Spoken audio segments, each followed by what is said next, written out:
Existem alguns ditados que nos fazem refletir sobre a conveniência de andarmos sós ou acompanhados.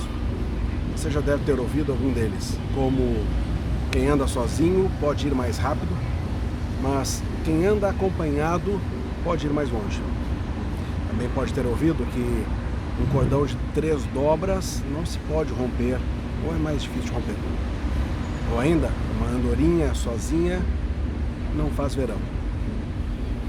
É possível que você, em algum momento dos estudos, tenha se questionado da conveniência de estudar com outra ou outras pessoas.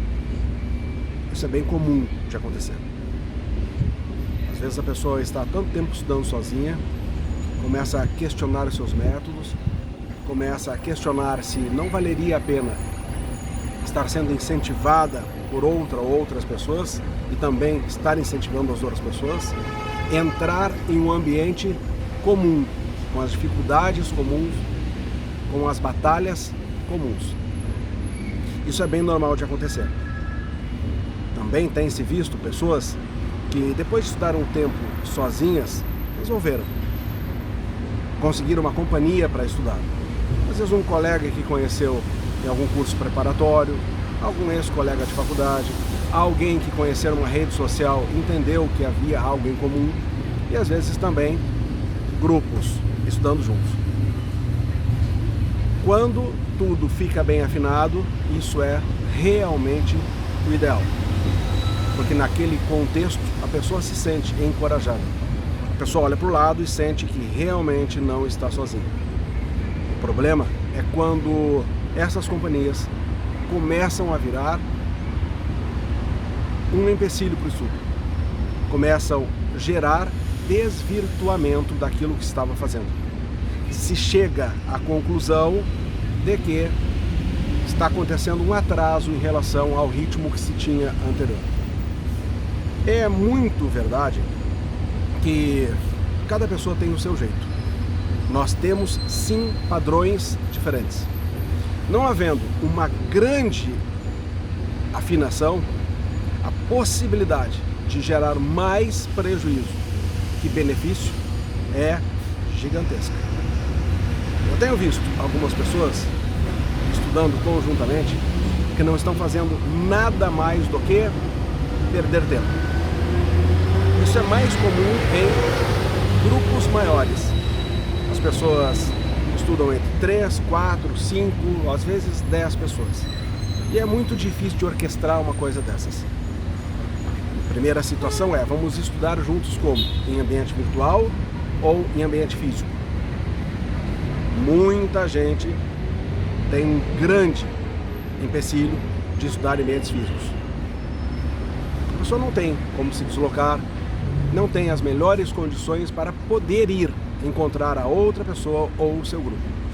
Outras pessoas não conseguem estudar por ambientes virtuais. O argumento é, eu preciso sair de casa. Algumas vezes isso é absolutamente justificável. A pessoa não tem em casa um ambiente saudável para estudar. Um ambiente ideal para estudar. Às vezes ela está inserida em um ambiente familiar que tem diversas atividades que não cessam. E por razões diversas, a família não cede a essas atividades e termina não abrindo o espaço necessário para a concentração daquela pessoa e ela se vê obrigada a sair de casa para estudar. Algumas pessoas entendem que se ela tiver a obrigação de sair, aí sim ela fica comprometida. Mas isso é uma questão de disciplina que nós podemos tratar em outro episódio. A questão aqui é, até que ponto vale a pena estudar com outra pessoa? Eu tenho visto grupos que saem das suas casas, se encontram e perdem muito tempo. Primeiro que perdem tempo para ajustar o método de estudos. Não estabelecem um padrão de estudos. Como que nós vamos estudar? Nós vamos simplesmente sentar juntos, cada um pegar seu caderno e começar a ler? Nós vamos sentar juntos, vamos estudar uma matéria comum, depois vamos discutir essa matéria? Nós vamos todos nós fazer exercícios? Nós vamos fazer tudo isso em momentos diferentes? Qual a periodicidade? Quanto tempo nós vamos ficar juntos? Vai ser de segunda a sexta? Vai vai ser só segunda, quarta e sexta, só terça e quinta, ficaremos toda a tarde juntos, toda manhã juntos, sairemos para almoçar juntos, as pessoas terminam estabelecendo as regras do jogo. Quem faz o quê? Divisão de tarefas. E aí se percebe que alguém se transforma num verdadeiro burro de carga dos outros. Às vezes a gente percebe que naquele grupo tem verdadeiros exploradores. Isso quando não é a maioria de exploradores e tem um ou dois que fazem a coisa ali. Então isso está sendo vantajoso para quem? Para os exploradores. Porque para os explorados ele está perdendo mais tempo do que se estivesse estudando sozinho, rendendo sozinho. Às vezes a pessoa estuda só com uma pessoa. E aí parece um ambiente melhor, porque é mais fácil de administrar entre duas pessoas. Quando nos encontramos, periodicidade, como é que a gente faz, parece mais fácil. Mas também se percebe que há um estreitamento na relação dessas duas pessoas, que não acontece em um grande grupo. Há um estreitamento e às vezes passa dos limites. Vai para um lado muito pessoal e aí começam a dividir problemas pessoais, começam praticamente a dividir a vida um com o outro e aquilo que foi objeto inicial, que é estudo, termina se perdendo. Às vezes essa dupla descobre que o outro é o verdadeiro hard. Ele descobre que ele é o Lip e o outro é o Hard. Você deve lembrar daqueles personagens da Hanna-Barbera, Lip e Hard. Lip era aquele todo positivo, vamos fazer, vamos executar, vamos planejar, vamos fazer acontecer. E o Hard sempre tinha uma palavra de pessimismo. Ó céus, ó vida, eu sabia que isso não ia dar certo. Tal concurso não vai ser fácil, porque a vaga não sei o quê, porque tem não sei... Só colocando para baixo. Tal disciplina é muito difícil. Olha, tal professor é um horror. Tal livro não sei o quê. É só negativismo. Não tem nada que se aproveite. E aí fica muito difícil, às vezes, desfazer. Porque você chega à conclusão que para desfazer aquele grupo vai ter que desfazer praticamente a amizade. Então, talvez melhor do que tomar uma providência posterior é pensar muito bem antes, é amarrar muito bem esse namoro, ver se realmente o perfil da pessoa equivale mais ou menos o seu. Isso que eu não estou entrando no lado científico da coisa, porque se um, por exemplo, é lá o visual e o outro é o auditivo, e se as pessoas não fizerem testes, elas não sabem quem é quem. Aquele auditivo, ele não aguenta mais do que 2 horas. E o visual estuda tranquilamente 12 horas, dos quais 11 horas e meia pintando, enfeitando, botando post-it, botando clipezinho, coloridinho, fazendo post para a internet e 15 minutos estudando. Mas ele aguenta ficar 12 minutos naquela relação.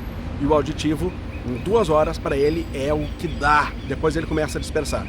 Então a partir daí começa uma verdadeira guerra entre os dois. E um começa a achar que o outro está errado. Um começa a achar que o outro estuda pouco. É pouco 2 horas. E o outro acha que aquele que tem perfil visual que precisa de reforços visuais, que ele perde muito tempo, que ele é um sujeito muito enrolado. E aí começa uma verdadeira batalha entre os dois. Aquilo que era para ser uma comunhão de esforços termina havendo uma grande resistência e aí começa a abalar a única coisa que o concurseiro não pode ter abalado, que é a sua inteligência emocional. E aí se perde completamente o foco. Quando você vê, o tempo passou.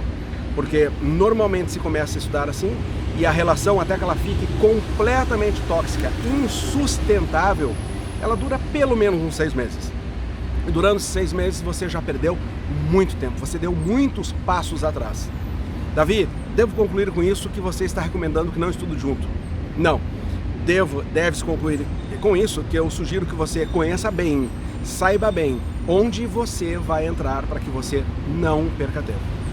Então, dentro da ideia dos adágios populares, aqui eu finalizo com aquele que diz antes só do que mal acompanhado. Um grande abraço, até o próximo episódio.